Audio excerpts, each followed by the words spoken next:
Welcome to Real Estate Coaching Radio, America's #1 trusted resource for realtors who demand authentic, real-time coaching. Starring award-winning real estate coaches Tim and Julie Harris.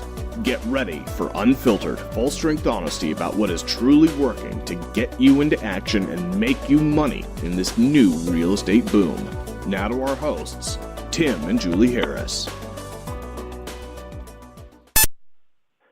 We're joined today by Andrea Quyn from the SunCal Real Estate Group in Roseville, California. Andrea represents both sellers and buyers and has had huge success with traditional sales, foreclosures, as well as short sales. She prides herself on excellent communication and educating her clients every step of the way. With cutting-edge marketing and a very strong professional network, Andrea's listings get excellent exposure, and she's able to aggressively and effectively negotiate for both her sellers and buyers. She joins us today to discuss selling homes in today's real estate market and to talk about the role that real estate coaching has played in helping her achieve her goals for real estate success. Now, let's welcome Andrea to the call as we join our host, Tim Harris. So, thank you, Mr. Ventura. So, Andrea, welcome to today's show. Thank you for being my co-host. And everyone, this is Andrea Quyn is what we call one of our rising stars. She has been, I asked her coach for some notes on her prior to today's call, and I'm looking at the notes now. She's been with our coaching program for less than 6 months, I think 5 months maybe, but she's been licensed for 4 years. Right. A lot of you guys have been asking for, everyone basically can bring on their coaching clients that have been with them for years and years. We certainly have folks like that. We featured them during interviews before. But I thought, and I'm sure you guys will agree, that listening to somebody who's essentially just, in essence, starting out with us, hearing their success, hearing what they're doing will give you more practical information. It's great to hear from the top producers talk about their teams, and it's great to hear from the top producers talking about, the life at the top. But the reality of it is you learn a heck of a lot more from someone like today's guest, Andrea Quyn. So, Andrea, welcome to today's radio show. Thank you. Thank you so much. So you have been, I'm looking at the notes from your coach, you have been in real estate for about 4 years, but you went essentially guns a-blazing about 5-6 months ago. Is that about right? Yes, that is correct. So I got licensed almost 5 years ago, and I joined with SunCal Real Estate Group. And then, we've got 3 young kids, and so we came to a point at which they just needed me. So I actually went inactive for a solid 2 years. And when our baby started kindergarten, as was our plan from when I went inactive, that was when I was going to kick it off. And so that's how it happened. He started kindergarten this past August, and that's when I called you guys. So, yeah. I appreciate that. So here's notes from your coach. She said she's been building confidence steadily, took her first listing, and did a great job on the appointment. She's very coachable. And this is the other thing I thought was really interesting. You're doing a great job with lead tracking and lead follow-up. So let's talk about leads, because that's always on the top of everyone's mind. What do you do to generate leads? How do you track it? How are you keeping out all of it, essentially so you can manage it? Share with the listeners. Yeah. Well, I live on my whiteboards. I'm sure there's more fancy systems to track your leads, but my entire office wall is filled with whiteboards and little sticky notes, and it's so organized. I mean, a stranger who knows nothing about real estate could walk in my office and probably run a transaction for me. Not really, but, know where my leads are. And so, as far as where my leads come from, one thing that I've learned from Julie is I cannot have one source. And that's been huge. So, when I look at my current deals that I'm in right now and I try and figure out, okay, well, what's working, what's not, they're all over the place. I have, it goes back to the spokes, right? They're all over the place, but I just have to track them. And daily contact. So when they're on my board, I walk in my office and I know who I need to call. So does that make sense? Yeah, it does. So let me drill down on 2 things that you said. Because sure. a lot of folks, so far we're tracking for 100,000 listeners a month, and not all of them are going to be familiar with the vernacular that we use. You said spokes, and you said whiteboard. So let me just drill down on this for our listeners, and then help me explain to them. I'll be explaining the spoke analogy to you in a second. She's talking about basically what you learn in the real estate treasure map, and the real estate treasure map is the business plan. And one of the things that we have you guys do, and yes, as Andrea just said, there's fancier CRMs, there's fancier ways of tracking your business, and all those things are good, and we're not saying don't do them. But at the end of the day, the visual reinforcement for what you are or aren't doing is so much more powerful than what might be living on some online, software. Well, you know what? Let's talk about the spokes thing, but tell me about the whiteboards. Why are the whiteboards? Why are having all that? Talk about what are your whiteboards, and why is that important for you? Sure. I have a couple things. So like I said, I literally have an entire wall, and I've got a pretty good size office, and my wall is my wall. Nobody touches but me. It's my whiteboards. On there I have my goals. And, I sometimes change things around, but, my daily motivation, I look up, I know what my goals are, I know what I need to do. And then I have two main whiteboards. One of them is for leads, and I track, what's a somewhat lead. Like if I have a friend who just asked me a question on real estate, well, there's my sign. They're a lead in some way, shape, or form. So they go on my whiteboard. It's kind of embarrassing sometimes when my friends come over to my house and they see their name on my board. But so they get on my board. They're at least a warm lead. And then the other half of that board is my really hot leads. They're ones who, we're going to get them in transactions soon. So there's one board that I have, and it's pretty big. I'm a very visual person. Then I have another board that's my active transactions, and it's for both listings and buyers. And I actually got this idea from another top agent in the area, and it literally just tracks where my clients are. So I have a sticky note, and I've got different columns. Are we searching? So if it's a listing, if it's for sale, well, we're searching for buyers, right? If it's a buyer, we're searching for homes. So the sticky note with my client's name and a few little details will be in that column. And then once we get them into contract, they move over to the contract column. And then from there, they go over to the inspections. And then after that, they go to the disclosures. And then from that, so I can track. So I can literally walk in my office, and I know where all of my clients are just from looking at my wall. It's pretty cool, actually. I like it. So another idea, guys, is on whiteboards, have all your listings. And the little mental trick you can play for yourself is once you know your magic number, in other words, the number of listings you have to have at all times to accomplish your financial goals, you label the board in a permanent, non-erasable ink. You label the board, a whiteboard saying listings, and you say, for example, your magic number is 20. So you label it 1 through 20. And that way you're constantly reminded how many listings you have to get versus how many listings you have. Otherwise, it's too easy for us to lose track of what matters most. And the last board is a closings board, right? And on the closings board, don't hide from the commission. A lot of agents are trained to only focus on units. Well, units are great and everything, but the reality of it is you're in this business to make a profit, right? And so you want to focus on how much money you're actually making. So you want to have, we always suggest you guys do buyers with blue ink and red for sellers. And then you put the price up, you put, all the pertinent information, maybe the seller's last name or the buyer's last name. But then most importantly, I want you to put the sale price, and I want you to put the dollar amount that you earned on that. Again, it's all visual reinforcement. Yes, guys, there's more sophisticated ways to do this, and I realize those of you with more of an analytical bent are going to be rolling your eyes at the idea of using whiteboards. But for Andrea, and for a lot of others of you, by the way, this visual reinforcement, like she said, is critical. Now, again, some of you won't want this, and this is not something we'd prescribe to you as your coaches, but for her it works fantastic. Spokes, Andrea, let them know what the heck we're talking about. Yes. Let's see. How do you guys explain this? So I learned it from you guys. Basically, like a big wagon or like a tire, bicycle tire, and it cannot roll on one spoke. It'll go flat. So every spoke is a different marketing avenue or a lead generation avenue. And I'm really trying to make my spokes strong before moving on to the next one. So I don't have as many spokes as I need to have yet, but I have enough to get my business going pretty strong. And I'm drilling down those marketing avenues hardcore, and then I'll be adding on some more as we go along. But really, the ones that I'm learning to master really quick, and I'm just getting better and better every day at, is my personal database, my sphere of influence, and referrals from past clients, and open houses, of all things. Well, open houses in a lot of parts of the country work incredibly well. And in other parts, they don't work at all. But, you can't summarily, listeners, a lot of you are going to say, open houses? Yeah, well, open houses in her market rock. So let's talk about those things. What are you doing specifically for your center of influence and your past clients? What do again, let's help as many people as we can, Andrea, in our time together today, and give them practical information that they can put into action immediately. Yes. So, I know we're taught to be sending out our letters to our database and all that, and I do that.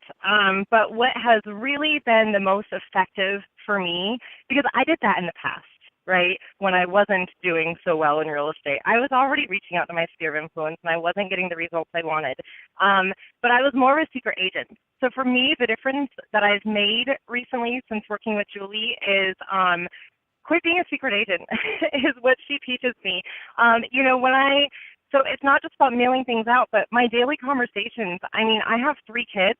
We have sports, we have Cub Scouts, we have gymnastics, we have school, we have church. I have so many social, avenues, places that I can meet people, and I wasn't. I was just like, oh, who have I known my whole life, and mailing them a little letter, and that's just not enough.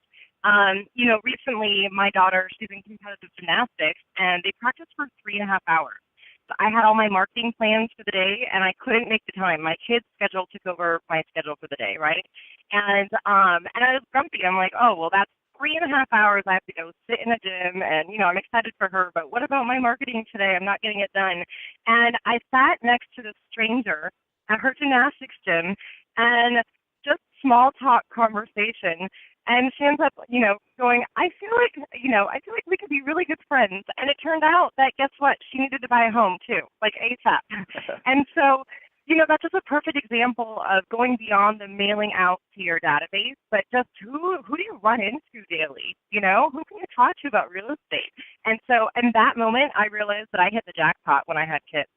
Like, I can go out and meet people everywhere, and I'm doing it. I'm just, I'm doing it. I'm making sure everybody knows I'm a real estate agent without, I don't rub it in their face by any means, but you give me 5 minutes of a conversation, and I'll sneak it in there somehow for you.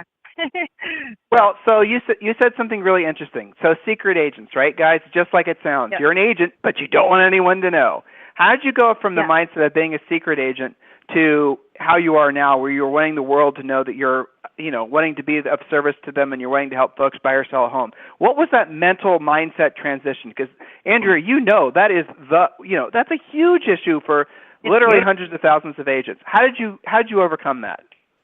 It is huge, and I know exactly how I overcame it. I used to be afraid that people would see me as a salesperson. I felt like a salesperson, and I was one of those, well, I don't want to be treated, like that. I don't want salespeople coming at me, and so I'm not going to do it to them. I was afraid I would scare off my friends, basically. And then the mind shift that I had was the confidence level that, I'm a really, really good agent, and I care deeply about every one of my clients. And I'm so passionate, and I'm really, not to sound conceited, but I'm talented at I'm good at real estate. And so I switched my mindset to more of I'm doing them a disservice by letting them go to another agent. They're not going to find an agent who cares about them better than me, so I might as well tell them. And then I don't feel so much like a salesperson.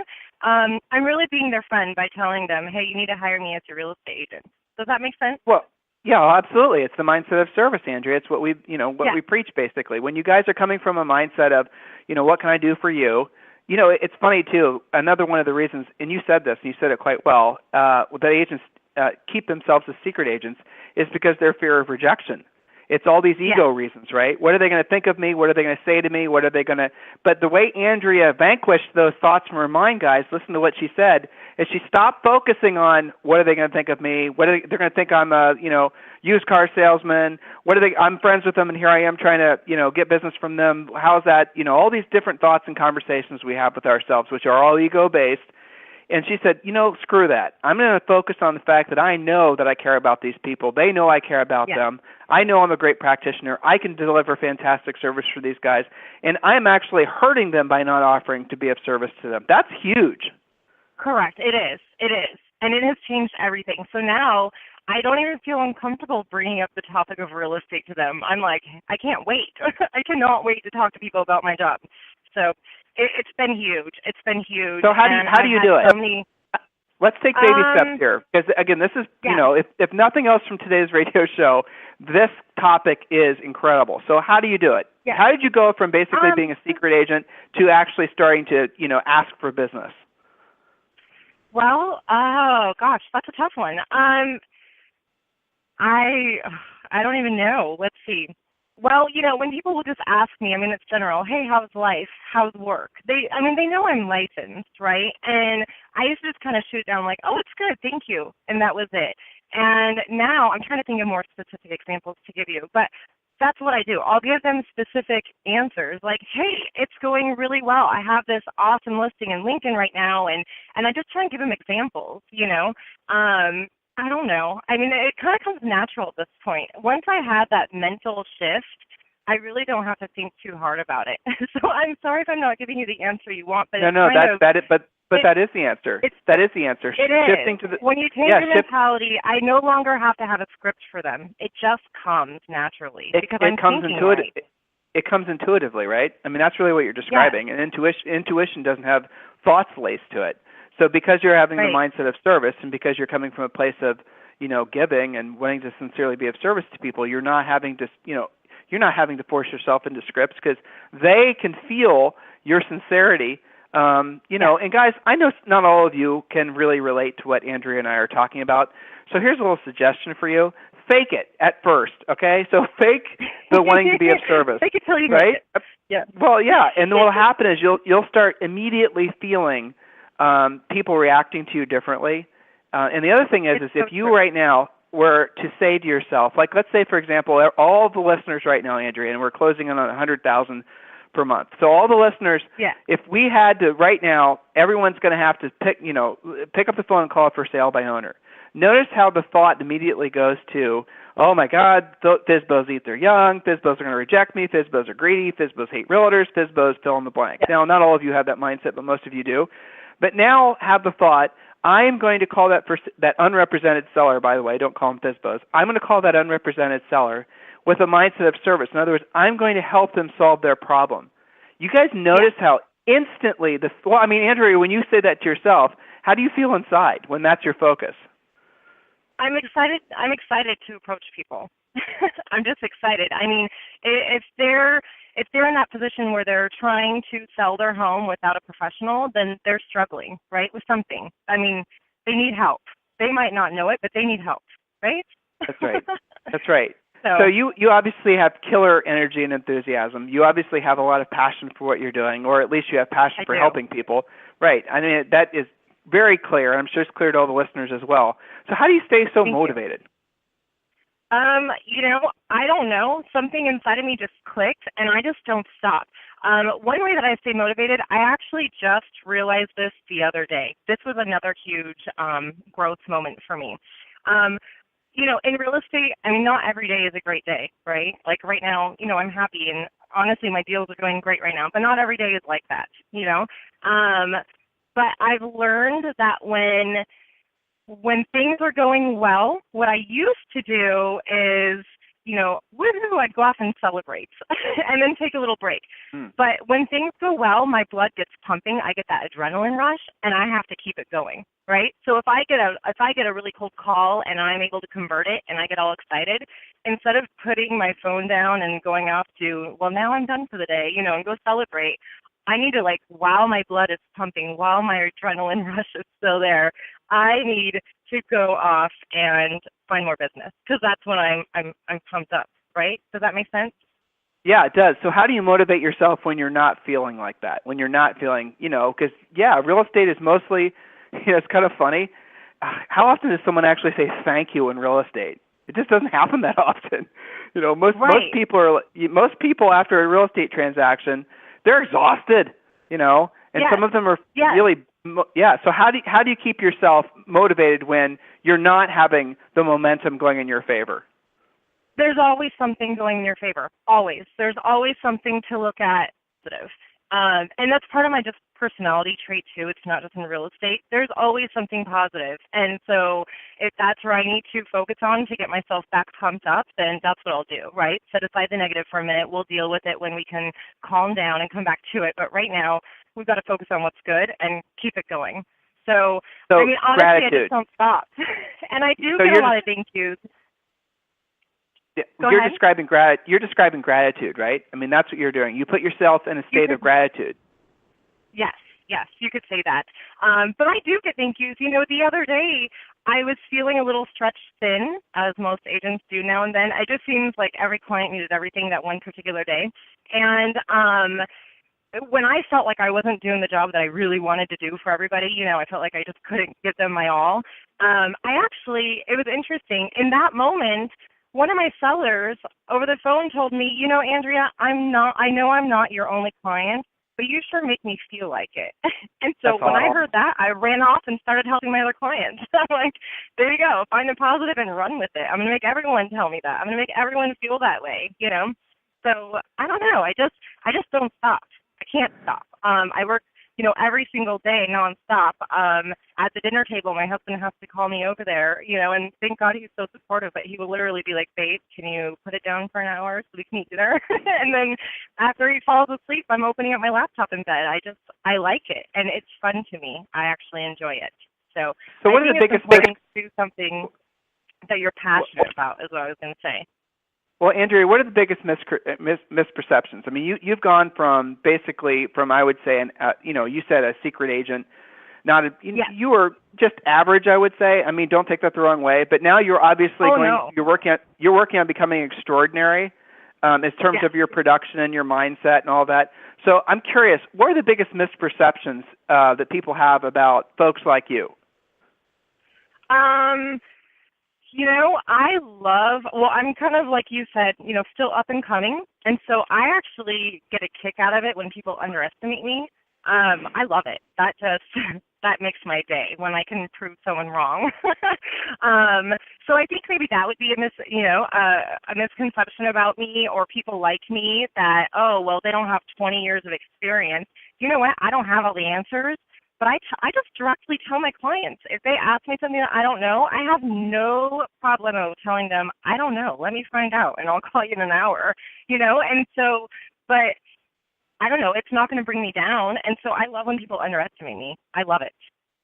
Well, it's energy and enthusiasm, right? I mean, that's what people, at the end of the day, if you could have an agent with a bunch of skills, decades of experience, all sorts of designations, they've even written a book about real estate, but they don't have energy and enthusiasm like you do, they don't have a chance. Because you can have and newer agents, as I know a lot of you guys are getting into real estate, a lot of you guys are newer agents that are thinking about, and newer could be, you literally just got your real estate license, or newer could be you've been in the real estate business for a long time, but just now you're deciding to take it seriously and take advantage of this new real estate boom. Where, however you classify yourself, remember what you guys are feeling listening to Andrea, energy and enthusiasm, and you're listening to her and you're getting motivated. Well, your clients will feel the same way when you radiate the same level of energy. It doesn't have to be as much as she does, but people are attracted to people that make them feel alive, like Andrea certainly does.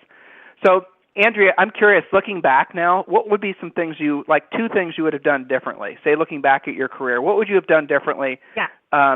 If you could talk to the Andrea Quyn from a couple of years ago, what would you have done differently? I would say the biggest one, and I don't want to keep repeating myself, so I'll say something else too, but don't be a secret agent. Don't be a secret agent. It's okay if you don't know everything. My first listing that I took after starting to work with Julie, I remember I emailed her and I said, it's kind of a sticky situation, and I don't need to go into all the details now, but it was a little like, should I take it or should I not? I don't really know how to handle this. And in like all caps with 10 exclamation marks, she said, take the listing. We will figure out the details later, but take the listing. And so that's something that I would tell my old self is, just be confident. Don't be a secret agent. I felt like I had to be an expert before I could advertise myself, but you're never going to become an expert until you just get down and dirty and do it. You have to do it. You have to dive in. You cannot hold back. So take the listing, even if you don't know what you're doing, just sign the paperwork and figure out how to do it as you go. And what do you know? We ended up getting a buyer and all going well. So I'm so glad I took her advice. So, and that kind of goes hand in hand with the don't be a secret agent, because like I said, I felt like I had to master it before I could tell people that I was an expert at real estate, right? So there's one, and that's huge. The other one would be, you're not going to see some results right away, and to just keep pushing through those walls. And, I run. I'm training for my third marathon right now, and it's kind of something that I connect to my running, my mentality of it. When I'm at mile 13, 14, I hate it, right? I suddenly lose my passion for running. Like, I do not want to do it anymore. Then you cross that 26.2, finish line, and it's like suddenly you're just so in love with running again, right? You're like, oh, that was so worth it. But there are moments where you feel like you just can't go any further. And I do that in real estate. There are days where I feel like, oh my gosh, I've just had 5 no's, right? I've been marketing myself to expired listings. I haven't gotten anything all week long. You want to stop, but you can't. There is a reward at the end. So that's what I would go back and tell my old self. And, that goes for open houses. Sometimes, I'll do so many open houses and not get anything. And then you get that one golden one. And so just keep pushing. You always have to be pedaling forward. You cannot stop. That's what I would tell myself. That's excellent. I really appreciate that. And I love your marathon analogy, too, because you were reminding me of basically building momentum. That's what you're talking about. And you hit the nail on the head. You said it perfectly. Right at the middle, when you're crossing this long bridge and you can't see where you started, you can't see where you're going, that's when most people quit. And that's true with building any kind of skill. The marathon thing, I don't run marathons, but I can certainly understand what you were saying. And we see, you see realtors around you too, Andrea, that if they just took it a little bit further, if they just worked a little bit more focused. But the challenge is, and this is interesting. The challenge is that they're spending their efforts, and I don't like to use words. On the wrong things. They're doing the wrong things. They're doing things that, frankly, may not ever get them results. So, what has coaching meant to you? Talk about the difference of you before and after with your coach. Yes. With my coach, one is just holding me accountable. There have been times where I'm like, my call's on Thursday. I've got 2 days to get it together. I just thought accountability is huge. So if I slack, I better get it together before Thursday comes, right? So I love the accountability.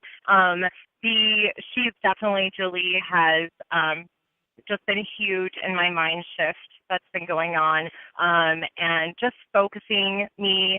So when I decided to call you guys, and maybe I'm getting off a little bit here, and you can redirect me if I am, but when I decided to call you guys, like I said, my baby, we've got 3 kids, and my baby started kindergarten, and we'll relive that's all day long, and I knew, I was just so ready to rock and roll, right? Mentally, I'm like, yes, I'm going to go out there. My signs are going to be everywhere, my listing signs, right? I'm going to do this. And I had the enthusiasm, but I felt like, the little cartoons where they're going to run, the little cartoon person, and keep moving, but they don't go anywhere. They're just winding up. I felt like that. Right. I don't know where to go. I don't know what to do. I want to do it, but I don't know what to do. And so that's when I called you guys. And Julie has just helped me to break it down one item at a time. Sometimes my homework assignments from Julie over 2 weeks is one item. And that's huge for me, because when I was so excited, coming back into the business, I'm one of those, I want to research everything. I want to dig deep, but I would have a million ideas on my table. And what happens when you have a million ideas? You don't ever attack anything, right? So she just drills it down and points me in the right direction and simplifies it for me. That's huge. Simplifies it for me. And what do you know? The results are more than I ever thought possible. So. Well, you're a researcher. You said it a couple of times on the show, and I appreciate that. I'm sort of curious. This is a question I have no idea how you're going to answer, so I might be setting myself up, especially considering this is live. But I'm sure you shopped our competition when you were. It's not even 6 months ago. I'm sure you were looking at what other coaching companies were offering. Why did you hire us? I actually did not. I did not. Oh. I never even thought about it. No, that's okay. Joy of life, right? Being live. I never really considered hiring a coach. The reason I hired you guys is I somehow stumbled upon, just stumbled upon you guys, and I heard your interview, one of your interviews with Bill Bird, is it? Bill Bird? Mm-hmm. In the Bay Area?